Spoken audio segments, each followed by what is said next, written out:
વિદ્યાર્થીઓ, સામાજિક વિજ્ઞાનના ક્લાસીસમાં આપ સૌનું સ્વાગત છે અને સેન્ટ ઝેવિયર સ્કૂલ સેકન્ડ સેમેસ્ટરમાં આપ સૌનું સ્વાગત કરે છે. ધોરણ 7માં આજે આપણે સામાજિક વિજ્ઞાનમાં પાઠ 5 ભણીશું અને પાઠ 5 નું નામ શું છે? વનવાસી, વિચરતી જાતિઓ અને સ્થાપક સમુદાય. અને ભાગ 1 માં આપણે કેટલીક જાતિઓ વિશે જાણકારી પ્રાપ્ત કરીશું. આપણે જોઈએ તો પહેલા તમે જોઈ ગયા કે કેટલાક રાજ્યોના છે, બરાબર, નાના રાજ્યો અથવા નાના લોકો આવ્યા, એની સ્થાપના થઈ, પછી એના પતનો થયા, બરાબર. અને એના એ સમય દરમિયાન કેટલાક સામાજિક, પછી ધાર્મિક અને રાજકીય પરિવર્તનો પણ આવ્યા. હવે સામાજિક પરિવર્તન છે બધી જગ્યાએ સરખું નહોતું. કેટલીક જગ્યાએ વધુ પરિવર્તન આવ્યા, કેટલીક જગ્યાએ કેટલાક લોકોએ પોતાની પરંપરાઓને જાળવી રાખી હતી. હવે આપણે જોઈએ તો જનજાતિ અને વિચરતી જાતિઓ. વિચરતી એટલે ફરતી. તમે બધાએ રસ્તા પર જતા હશો તો કેટલાક લોકોને ઊંટ ઉપરથી અને ઊંટ ઉપર ઘર વખરી લઈ અને જતા જોયા હશે, બરાબર. આ લોકો શું કરે છે? એક જગ્યાએથી બીજી જગ્યાએ ફર્યા રાખે છે. ખાસ કરીને આવા પશુપાલકો છે જે પોતાના પશુઓને પૂરતો ઘાસચારો ન મળે, વરસાદ ન પડે ત્યારે બીજી જગ્યાએ જાય છે.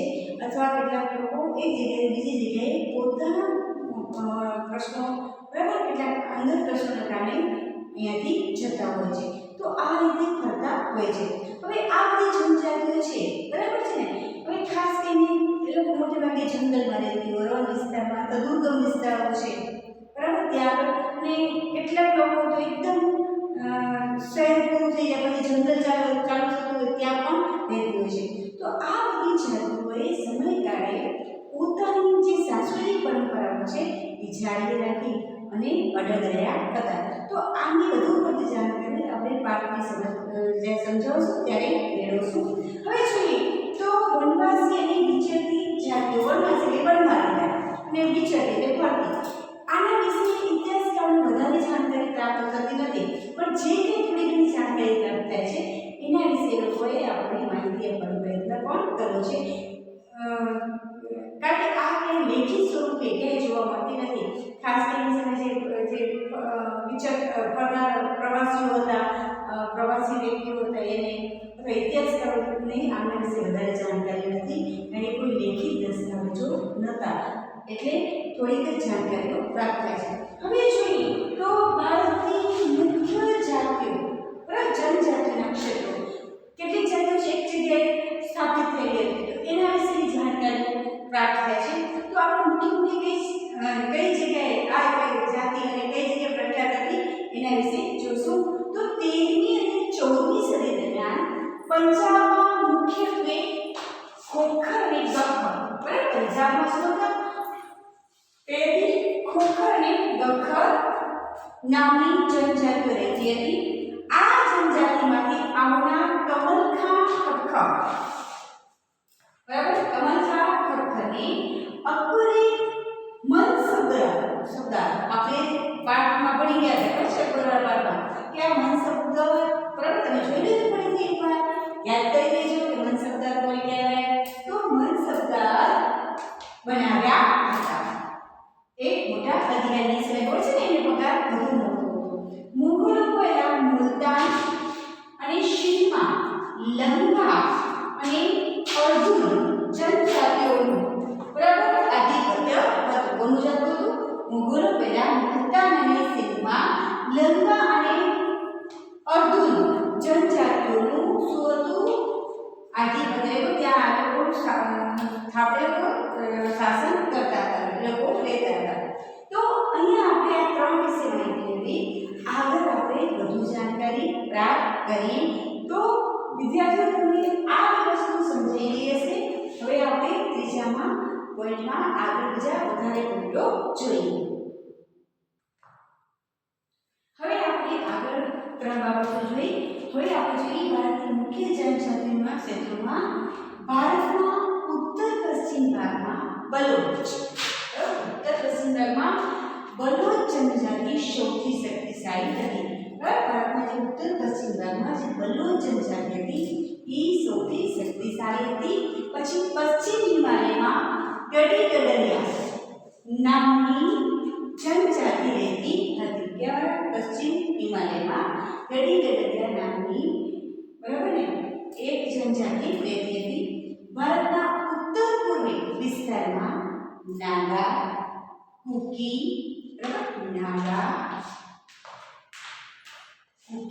મિજો અને અમો વિશે આપણે વિસ્તૃત જાણકારી મેળવશું. અને અન્ય જનજાતિઓનું પ્રભુત્વ હતું. હવે બિહાર અને ઝારખંડના કેટલાક વિસ્તારોમાં 12મી સદી સુધી ચેર સરદારોનું આધિપત્ય હતું. બિહાર અને ઝારખંડના કેટલાક વિસ્તારોમાં 12મી સદી સુધી ચેર સરદારોનું આધિપત્ય હતું. હવે હાલના બિહાર અને ઝારખંડના કેટલાક વિસ્તારોમાં મુંડા અને સંથાલ, બરાબર, બિહાર અને ઝારખંડના કેટલાક વિસ્તારોમાં મુંડા અને સંથાલ નામની બે મહત્વની જનજાતિઓ રહેતી હતી. બરાબર, મુંડા અને સંથાલ કેવા આગળ? બિહાર અને ઝારખંડ પાસે. પછી કર્ણાટક અને મહારાષ્ટ્રના પહાડી વિસ્તારમાં, કર્ણાટક અને મહારાષ્ટ્રનો પહાડી વિસ્તાર છે એમાં કોળી, બેરાર અને અન્ય કેટલીક જનજાતિઓ રહેતી હતી. એક જાતિઓ હતી કોળી, બેરાર અને અન્ય કેટલીક જનજાતિઓ રહેતી હતી. હવે દક્ષિણ ભારતમાં કોરાગા, વેતર, મારવાડ અને અન્ય જનજાતિઓ રહેતી. દક્ષિણ ભારતમાં કઈ હતી? કોરાગા, વેતર અને મારવાડ. હવે ભારતના હાલના છત્તીસગઢમાં, છત્તીસગઢ જે આવેલું છે, અને મધ્યપ્રદેશ અને મહારાષ્ટ્ર અને આંધ્રપ્રદેશમાં ગૌણ લોકોની વસ્તી વધારે છે. તો આપણે ગૌણ વિશે અને અમુક વિશે વિસ્તૃત જાણકારી આગળ મેળવશું. તો વિદ્યાર્થી મિત્રો, અહીંયા તમારે ભારતની મુખ્ય જનજાતિના ક્ષેત્રો કયા આગળ કઈ જાતિ પ્રખ્યાત હતી એના વિશેની આપણે જાણકારી પ્રાપ્ત કરી. હવે આગળ આપણે બીજા પોઈન્ટો જોઈએ. આપણે આગળ જોઈશું તો વિચરતી વિમુક્ત જાતિઓ. હવે આ શું કરતી? એ સમય એક જગ્યાથી બીજે પડતી ત્યારે જ્યાં જે ખેડૂતો સ્થાનિક જ્યાં રહેતા હોય એને શું કરતા? ઊન આપતી અથવા મધ આપે. તો આવી જગ્યા પોતે જંગલોમાં કે બધા સમય એ વસ્તુઓની કંઈ પોતાને કંઈ લેવું હોય તો પેલા એને ઊન આપે અને એની પાસેથી અનાજ કે ખરીદે. તો આ રીતે વસ્તુની લેવડ દેવડ દ્વારા, વિનિમય પદ્ધતિ દ્વારા આ લોકો પાસે પૈસા ખરીદે તો એ પોતાની વસ્તુઓ આપીને એની પાસેથી વસ્તુઓ ખરીદે. તો આ રીતે આ જાતિઓ વર્તી હતી અને જ્યાં જ્યાં રોકાય ત્યાં ખેડૂતો પાસેથી આ રીતે આપણે કરતી હતી. અને મોટા ભાગે ડેટા પોતાના પશુઓ સાથે જ વિચરતી હતી. હવે જોઈએ તો વણઝારા ભારત અને ગુજરાતના સંદર્ભમાં. હવે એ સમયે જે વણઝારા કોમ હતી તે વિચરતી લોક જાતિમાં જે વણઝારા સૌથી અગત્યના હતા. તેમની બરાબર તેનો સમૂહ ટાંડા, તેનો સમૂહ શું કહેવાય? ટાંડા કહેવાતા હતા.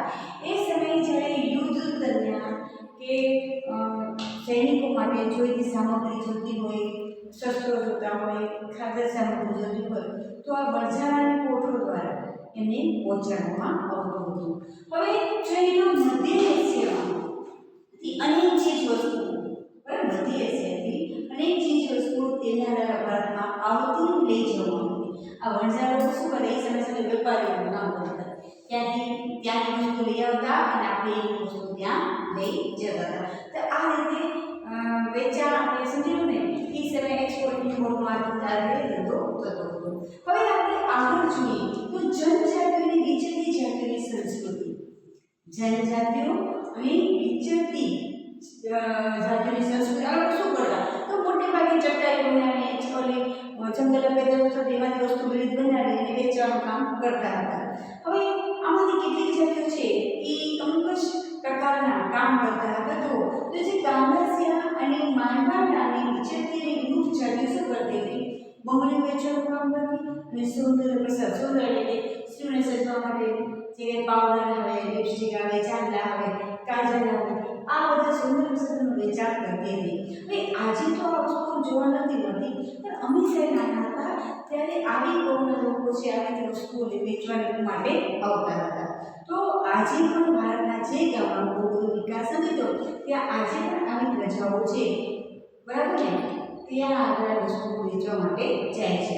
તો નટ અને બજારિયા નામની જે વિચારની જાતો છે, નટ અને બજારિયા જોયા હશે, દોરી ઉપર છે ને લાકડી લઈ અને ચાલે, ડાન્સ કરે.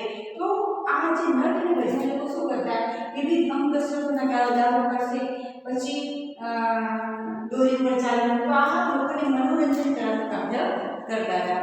આ બધું હવે આધુનિક યુગમાં આ બધું હવે સમજી લો એક જૂની જ કંઈક કાલ્પનિક વાત લોકોને લાગે છે, પણ પહેલાના સમયમાં આ રીતે લોકોનું મનોરંજન કરવામાં આવતું હતું. તો વિદ્યાર્થી મિત્રો, પ્રથમ ભાગમાં આપણે વિવિધ જનજાતિઓ વિશે જોશું, કઈ રીતે પડતી હતી અને એમના વિશે વિસ્તૃત જાણકારી આપણે પાઠમાં મેળવીશું.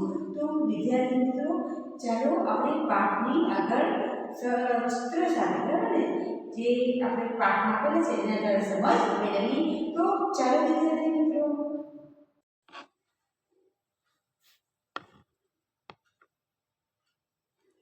પાઠ 5 વનવાસી, વિચરતી જાતિ અને સ્થાનિક સમુદાય. આપણે આગળ જોયું કે કેવી રીતે રાજ્યનો ઉદ્ભવ અને તેમનું પતન થયું. આમ છતાં નગરો અને ગામોમાં નવી કળાઓ, હસ્તકળાઓ અને ઉત્પાદક પ્રવૃત્તિનો વિકાસ થયો.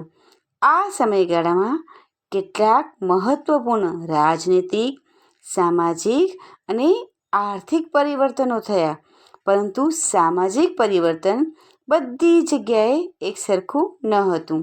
વિવિધ સમાજ અલગ અલગ રીતે વિકસિત થયા. આવું શા માટે થયું તે સમજવું જોઈએ, બરાબર ને. એ સમય શું થયું, સામાજિક પરિવર્તન બધી જગ્યાએ એક સરખું ન હતું. વિવિધ સમાજમાં અલગ અલગ રીતે વિકસિત થયા. હવે જનજાતિઓ અને વિચરતી જાતિઓ. મોટા શહેરો અને રાજ્ય વિસ્તારોથી દૂર સદીઓથી પોતાની સંસ્કૃતિ અને ઓળખને પ્રસ્થાપિત કરતો, એટલે કે સ્થાપિત કરતો એક વિશિષ્ટ સમાજ પણ ભારતમાં વસતો હતો. બરાબર, રાજ્ય વિસ્તારથી દૂર હતો અને પોતાની સંસ્કૃતિની ઓળખ જાળવી રાખવાનો ભારતમાં વસતો હતો, જેને આપણે જનજાતીય સમુદાય કે વનવાસી સમુદાયથી ઓળખીએ છીએ. બરાબર, જે જંગલોમાં વસતા હોય એ લોકોના નિયમો હોય, જે જંગલી પ્રજા હોય એ લોકોની નિયમ, એ લોકોના જે કંઈ હોય સંસ્કૃતિ, એ બધું આપણા કરતાં, શહેરો કરતાં અલગ હોય છે. આ સમાજ એ સમયની સમાજ વ્યવસ્થાથી દૂર હતો. પ્રત્યેક જનજાતિના સભ્યો કબીલાઈ પ્રથાથી, કબીલા એટલે પોતાના કબીલાના જે હોય, પોતાના કબીલા, તમે જોયું હશે ઘણી વાર અમુક જગ્યાએ કે અમુક સમુદાય હોય પોતાના જ ઓલા સમુદાયનો મુખ્ય વડા હોય એની જ વાત માનતા હોય. તો કબીલાઈ પ્રથાથી એકબીજા સાથે જોડાયેલા હતા. તેઓ શિકારી, સંગ્રહખોર અને પશુપાલક તરીકે તો થોડે ઘણે અંશે ખેતી દ્વારા પોતાનું જીવન જીવતા હતા. જંગલ અને પ્રકૃતિ તેમના જીવન પર સૌથી વધુ અસર કરતા પરિબળો હતા. તેમના ઘરો પ્રાકૃતિક સંસાધનોથી જ બનેલા હતા. એમના ઘરો છે એ જે બધી વસ્તુઓ છે એનાથી પ્રાકૃતિક જે હોય ને એનાથી જ બનેલા હતા. આમાંની કેટલીક જાતિઓ એક જગ્યાએથી બીજી જગ્યાએ ભટકતી રહેતી. હવે કેટલીક જાતિથી એક જ જગ્યાએ જંગલમાં કઈ જગ્યાએ સ્થાપિત હતી કે પર્વતના અમુક ઓલા જે ઉજળ વિસ્તારો એમાં, ને કેટલીક શું છે એક જગ્યાએથી બીજી જગ્યાએ ભટકતી રહેતી હતી, જેને આપણે વિચરતી કે વિમુક્ત જાતિ તરીકે ઓળખશું. પછી જનજાતિના લોકો જમીન અને જમીન પેદાશો પર સંયુક્ત રીતે નિયંત્રણ રાખતા. જનજાતિના લોકો જમીન અને જમીન પેદાશો પર સંયુક્ત રીતે નિયંત્રણ રાખતા અને પોતાના બનાવેલા નિયમોના આધારે પરિવારોમાં તેની વહેંચણી કરતા. તેઓનું જીવન સામૂહિક સ્વરૂપ હોવાથી તેમની અર્થવ્યવસ્થામાં પણ સામૂહિકતાનો સિદ્ધાંત જોવા મળે છે. જુદા જુદા સમુદાયોમાં સામાજિક સમાનતા જોવા મળતી નથી. હવે કેટલાક જગ્યાએ પ્રથા કેવી હતી કે બધા ભેગા મળીને કામ કરે, ખેત પેદાશનું હોય કે ગમે, પછી એમાંથી જે ઉપજ કે જે મળે એનો બધાનો ભાગ કહી દેવામાં આવતો અને એમાં પણ નિયમ બનાવેલો કોને વધારે ભાગ મળશે. બરાબર છે, એ લોકો પહેલેથી જ નિયમ, અને આ રીતે એ લોકોની જે સંપત્તિ કે બધી હતી એ પણ સામૂહિક સિદ્ધાંતના ઉપર જ આધારિત હતી. જુદા જુદા સમુદાયોમાં સામાજિક સમાનતા પણ જોવા મળતી હતી. ઉપખંડના વિવિધ ભાગોમાં ઘણી મોટી જનજાતિઓનો વિકાસ થયો. સામાન્ય રીતે તેઓ જંગલો, પહાડો, રણ અને દુર્ગમ જગ્યા પર નિવાસ કરતા હતા. આવી બધી જાતિઓ છે, ખાસ કરીને ક્યાં હોય? જંગલો, પહાડો, જ્યાં રણ બહુ ઓછા લોકો જતા હોય ત્યાં, દુર્ગમ એટલે અઘરા માર્ગો હોય ત્યાં. કેટલીક વાર તેમના કરતાં વધારે શક્તિશાળી સમાજ સાથે તેમનો સંઘર્ષ પણ થયો. આમ છતાં જનજાતિઓ પોતાની સ્વતંત્રતા ટકાવી અને સંસ્કૃતિને બચાવી પણ રાખી. આવી જનજાતિઓ પર હુમલો પણ કરવામાં આવ્યો, પણ એ લોકોએ શું કર્યું? પોતાની સ્વતંત્રતા ટકાવી રાખી હતી. જાતિ આધારિત સમાજ અને જનજાતીય સમાજ વિવિધ જરૂરિયાતો માટે એકબીજા ઉપર નિર્ભર હતો. સંઘર્ષ અને નિર્ભરતાના સંબંધને કારણે બંને સમાજમાં ધીરે ધીરે પરિવર્તન આવ્યું. બરાબર? જાતિયાદી સમાજ અને જનજાતીય સમાજમાં જરૂરિયાતો માટે શું છે? એકબીજાના સંપર્કમાં આવવા લાગ્યા. એના કારણે ધીરે ધીરે બંનેમાં પરિવર્તન આવ્યું. હવે વનવાસી અને વિચરતી જાતિના લોકો. હવે સમકાલીન ઇતિહાસકારો અને મુસાફરોએ વનવાસી અને વિચરતી જાતિઓ વિશે બહુ જ ઓછી જાણકારી આપી છે. કેટલાક અપવાદો બાદ કરતાં જનજાતિના લોકો પાસે લેખિત દસ્તાવેજો મળતા નથી, પરંતુ વનવાસી કે જનજાતિ પ્રજા પોતાના સમૃદ્ધ રીત રિવાજોનું અને મૌખિક પરંપરાઓનું રક્ષણ કરતી હતી. એક વંશમાંથી બીજા વંશમાં આ રીતે એ લોકોની પરંપરાગત અમુક રીત રિવાજો ચાલુ હતા. આ પરંપરાઓ નવી પેઢીને વારસામાં મળતી હતી. વર્તમાન ઇતિહાસકારો જનજાતિઓનો ઇતિહાસ લખવા માટે આવી મૌખિક પરંપરાનો ઉપયોગ કરે છે. મૌખિક એટલે જે કોઈ વ્યક્તિ અત્યારે હોય ને વારસામાં, વંશમાં, તો એ વ્યક્તિને પૂછે કે ભાઈ તમારા સમાજમાં શું ભાઈ પ્રથાઓ છે, આ છે, તો એ એનું વર્ણન કરે. તો એ મૌખિક પરંપરાઓને એ લોકોએ પોતાના ઓલામાં લખી છે. એ ભારતની મુખ્ય જનજાતિના ક્ષેત્રો. તો ભારતના મોટા, જો અહીંયા તમે તમારા પેન્સિલ હાથમાં લેજો, મેં બોર્ડ ઉપર પણ અમુક જનજાતિઓ લખી હતી, તો તમે અહીંયા પણ ટીક કરી લેજો. ભારતના મોટા ભાગના વિસ્તારોમાં જનજાતિની વસ્તી જોવા મળે છે. જનજાતિનો વિસ્તાર અને પ્રભાવ સમયની સાથે બદલાતો રહેતો.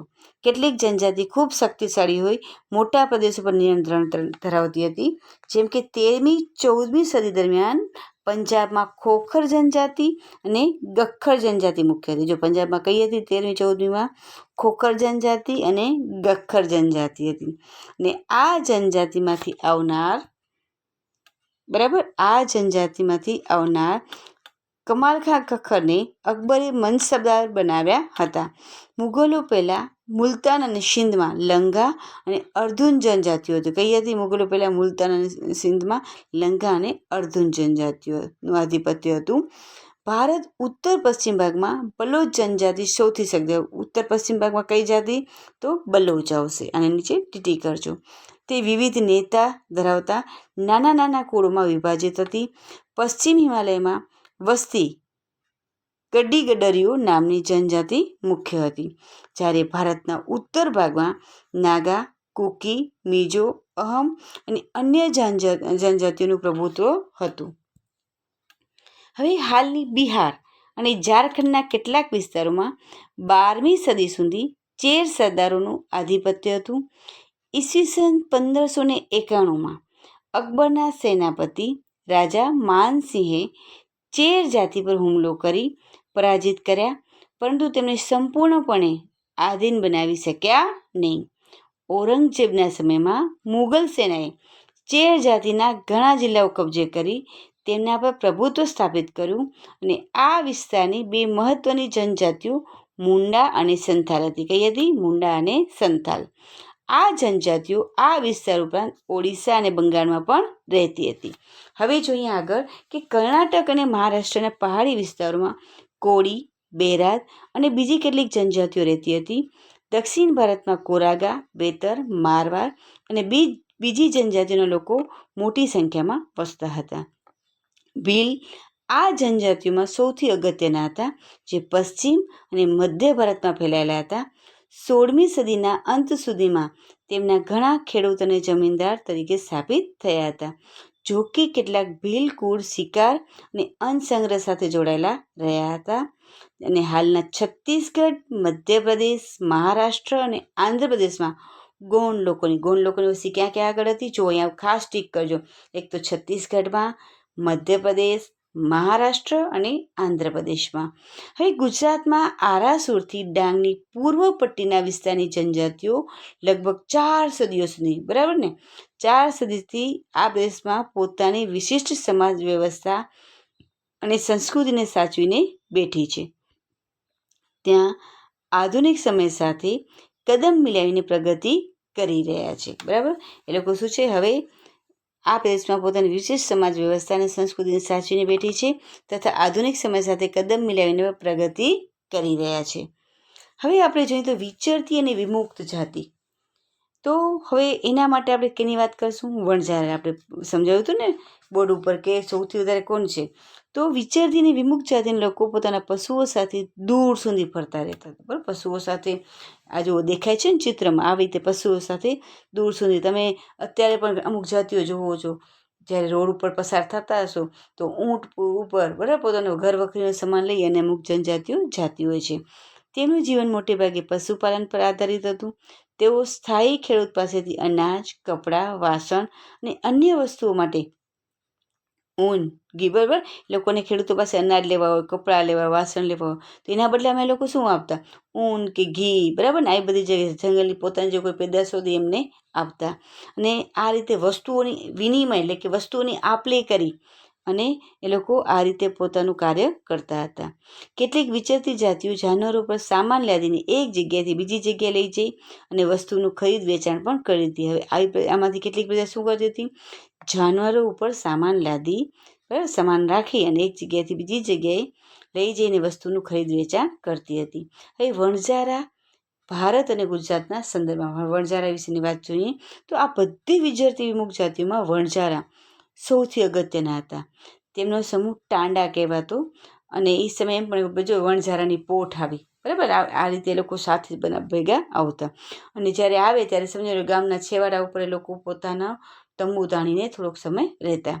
અલ્લાઉદ્દીન ખલજી દિલ્હીના બજારો સુધી અનાજ અને ચીજ વસ્તુ લાવવા લઈ જવા માટે તેમનો ઉપયોગ કરતો હતો.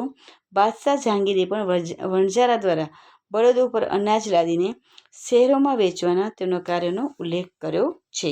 અને ખાસ બાબત તો એ છે કે યુદ્ધ દરમિયાન વણઝારાઓ બળદોની પોઠ ઉપર દ્વારા મુગલ સેના માટે અનાજ અને ચીજ વસ્તુ લાવતા હતા. બરાબર, યુદ્ધ દરમિયાન વણઝારા છે એ મુગલ સેના માટે અનાજ અને ચીજ વસ્તુ લાવતા હતા. એક રીતે જોઈએ તો વણઝારા ભારત અને વિશ્વ વચ્ચેની કડી હતા. કારણ કે એ સમયે વિશ્વ વચ્ચે કડી શું હતા? એ લોકો મધ્ય એશિયાથી અનેક ચીજ વસ્તુઓ તેમના ભારતમાં આવતી અને ભારતમાંથી અમુક વસ્તુઓ લઈ જવા, એટલે કે આ વિશ્વ સાથે કડી રૂપે હતા. હવે જનજાતિઓની વિચરતી જાતિઓની સંસ્કૃતિ. તો કેટલીક વિચરતી વિમુક્ત જાતિઓ ઘેટા, બકરા, ગાય, ભેંસ અને બળદનો વેપાર, બરાબર, સાથે પણ સંકળાયેલી હતી. કેટલીક વિચરતી વિમુક્ત જાતિઓ શું હતી? ઘેટા, બકરા, ઘોડા, ગાય, ભેંસ, બરાબર, બળદના વેપાર સાથે આ લોકોને આ બધી પ્રાણીઓની લે વેચ પણ કરતા હતા. વિવિધ જાતિના નાના મોટા ફેરિયાઓ એક ગામથી બીજે ગામ જઈને શું કરતા? જાતે જ આ લોકો શું કરતા? નાના નાના ફેરિયાઓ એક ગામથી બીજી ગામે જે જાતે જ બનાવેલા દોરડા, ઘાસની ચટાઈ અને મોટા થેલા વેચતા. આમાંથી આ લોકો ગામમાં જઈને શું વેચતા? દોરડા, ઘાસની ચટાઈ અને મોટા થેલા વેચતા હતા. હવે કેટલીક વિચરતી વિમુક્ત જાતિઓમાં કાંગાસિયા અને મોડવાઓનો સમાવેશ થતો હતો. હવે આ બે પ્રજા શું કરતી હતી? આપણે મેં બોર્ડ ઉપર પણ સમજાવ્યું હતું કે આ લોકો શું કરતા? બંગડી અને સૌંદર્ય પ્રસાધનો, એટલે કે ખાસ કરીને સ્ત્રીઓને સજાવવા માટેનો જે સૌંદર્ય હોય ને, પાવડર કે હોય, આંજણ હોય, કાજલ હોય, બરાબર, એ સમયે જે કોઈ સૌંદર્ય પ્રસાધનો ચાલતા હશે એનો વેપાર સાથે જોડાયેલા હતા. કેટલીક વિચરતી જાતિઓમાં નટ બજાણિયાનો સમાવેશ હતો. નટ લોકોને તમે ક્યાંય જોયા પણ હશે તમારામાંથી કોઈ બાળકોએ, કે ખાસ કરીને એક છે બે લાકડા ખોડવામાં આવે બે બાજુ અને દોરી ઉપર એ લોકો લાકડી પકડીને ચાલતા પણ હોય, એના ઉપર નૃત્ય પણ કરતા હોય. તો તેઓ અથવા વિભિન્ન અંગ કસરતોનો દાવો કરતા હોય અને લોકોનું મનોરંજન કરતા. કાંઈ પહેલાંના સમયે મનોરંજન માટે શું કરતા? કાંઈ હતું તો નહીં, ટીવી કાંઈ હતું નહીં. તો આવા નટ બજાને લોકોને જોવા માટે લોકો ભેગા થતા. પછી પોતાનાઓના પ્રમાણે એમને લોટ કે પૈસા આપતા અથવા કોઈ અનાજ આપતા. ગુજરાતમાં વણઝારા, માલધારી, નટ, બજાણિયા, કાંગસિયા જેવી વિચરતી વિમુક્ત જાતિઓ જોવા મળે છે. તો વિદ્યાર્થીઓ, અહીં આપણે પ્રથમ ભાગમાં આટલા સુધી આપણે ભણ્યા અને તમારે આમાંથી ઘણું બધી વસ્તુઓ યાદ રાખવાની છે. ને મેં કહ્યું તેમ તમે તમારી આ ચોપડીમાં ટીક પણ કરતા ગયા હશો કે અમુક જાતિઓ શું કરતી અથવા કઈ જાતિઓ ક્યાં આગળ વસતી હતી, તો એના માટે તમે ટીક કર્યું હશે જેથી તમને યાદ રહી જાય. તો વિદ્યાર્થી મિત્રો, આપણું અહીંયા પ્રથમ ભાગ છે એ પૂર્ણ થાય છે.